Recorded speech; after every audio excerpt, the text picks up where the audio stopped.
tell us who you are and about the start of Chord Electronics. I'm John Franks. I'm the owner and founder of Chord Electronics. Really, I've got to go back in history somewhat. I was originally an avionics engineer working on aircraft such as the Tornado and other planes of that age. I think any young engineer worth his salt at that time would be messing around with audio, making amplifiers, and I was just the same. So I think one advantage that I had was that I was working with air data processors for fighter aircraft, and invariably it was a requirement to jam in more power into the product, and therefore we were being pushed to utilize new power devices and new types of transformers, and that gave me a knowledge base that I felt that I could apply to my audio hobby. So really that's how it started. I decided to design a high frequency power supply that was specifically designed to work for audio products. And I did that, and I think that I had the prototype working in 1988. And from that moment on, I decided that really I wanted to change what I was doing, make my own company, which I did, Chord Electronics, and I really carried on from there. I think the reason that I got into audio was really twofold.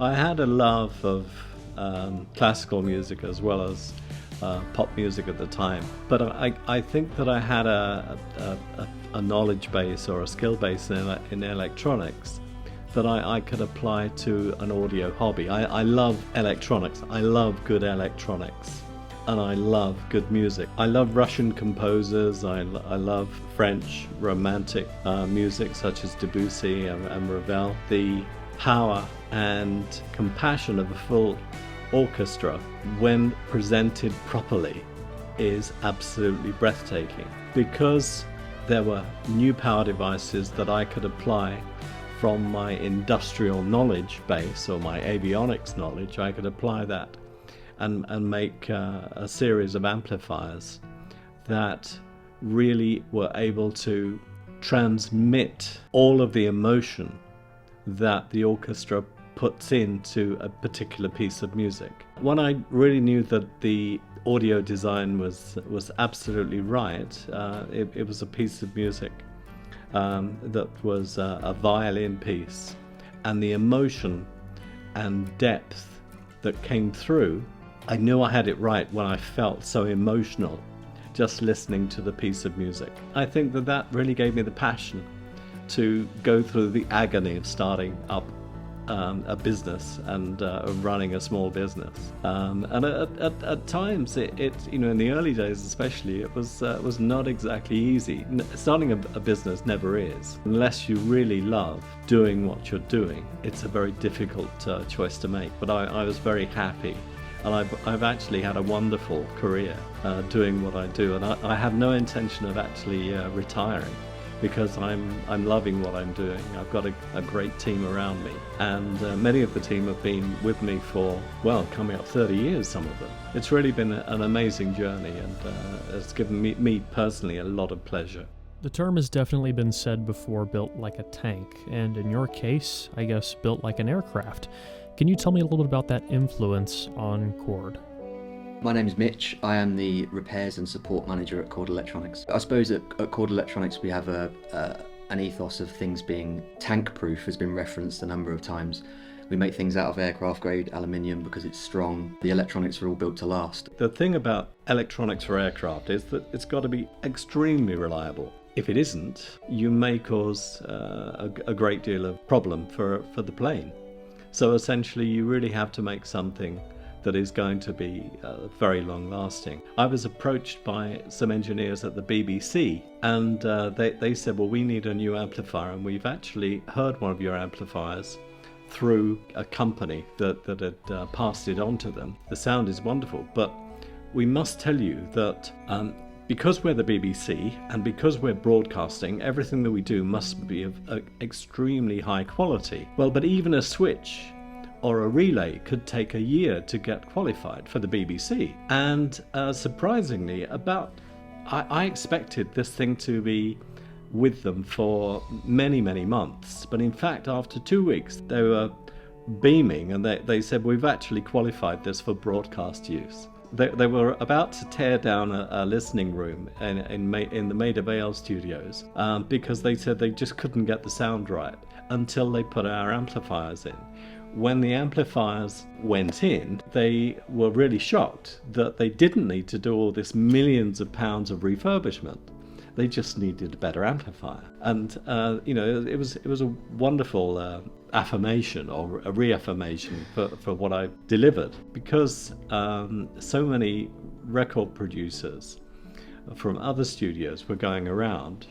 That gave us an immediate opening for our amplifiers to go into the likes of Abbey Road Studios and Sony in New York and Windmill Road. So essentially, we got a lot of exposure in those very early days. Really, I think in a way it was probably a little too early because we were a very small company at the time. It was a lot of fun, and I think that professional side of the business really was very interesting. But my true love was always on the consumer side and really growing a business and getting them out to the likes of the ordinary Joe in the street. The number of units that we have out in the field that are many, many tens of thousands, and to not have very many coming back, it's no problem to service a unit of any age, bring it up to the latest spec or whatever. Just for example, we have amplifiers from the early to mid-90s coming back for servicing. There's no questions asked, that sort of thing. It doesn't matter how old it is, 20 years old, we will have it in, we will service it, we will refresh it, make it brand new and send it back out again. It's very important, and as a consumer of products myself, it's always good to know that you've got good support, and that's what we want to do. We want to support our customers. We're a company full of engineers, and we like talking to people on a very personal level. We don't have automated responses that say, we'll get back to you in 48 hours, and then they get a very basic response asking some very basic questions. We tend to come in saying, this is my name, let's have a discussion about your problem, we'd like to work it out, and let's work it out together. Tell me a little bit about what it's like for the people who work at Chord. What's the kind of workspace philosophy that's led you to building the team you have today? I am a East Farley boy, born and bred. So East Farley is the village in which this building is in. A tiny little village in a town called Maidstone. I live a mile away. I walk to work and home every day. And a lot of the other people that work here as well are very similar. We're all local people who have different specialities. And John, the owner of the company, is kind enough to give us all an opportunity to come and work here. And people that show a good work ethic and can fit in amongst the team get to stay and get to thrive here and learn about this fantastic technology that we're pushing. I think that you've got to have people that are comfortable to be around and happy and hardworking and knowledgeable. I think all of the people at Chord are very passionate about what they do. They all enjoy the work. It's better to have people that have a love for the actual job that they're doing, but also for the other roles. I mean, we tend not to give someone a particular role in a company. There is a lot of overlap, and the overlap things should be interesting and fun to do. I mean, obviously we go around the world and we have shows, and we'll always take a mix and match of people. It's about having a good time. I mean, business should be fun. Well, I suppose kind of what we just touched on with the whole, it's very family based. We all get along very well. The relationships are very much beyond the business. For example, one of my colleagues is one of my best friends, and I get to enjoy the business side of things outside of work as well, because we can have discussions about things. So that's one of the main things. But also, I think working for a company that is at the forefront of a certain type of technology, something that's very exciting, and everyone else uses a 50 pence off the shelf chip. We're using a $50 chip that's got 1 million lines of code written by ourselves or our DAC designer Rob Watts.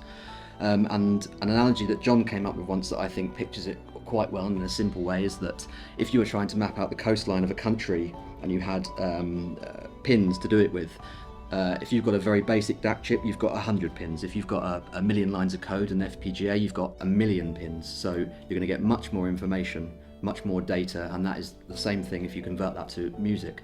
The wonderful thing about the audio business in general is that it is a big club, and they're in it for the love of the music and the love of the equipment and the camaraderie that you get. We as a company actually enjoy the company of many other competitors. It should be an enjoyable thing, and I think that, they're competitors, but they don't have to be enemies. They can be friends as well.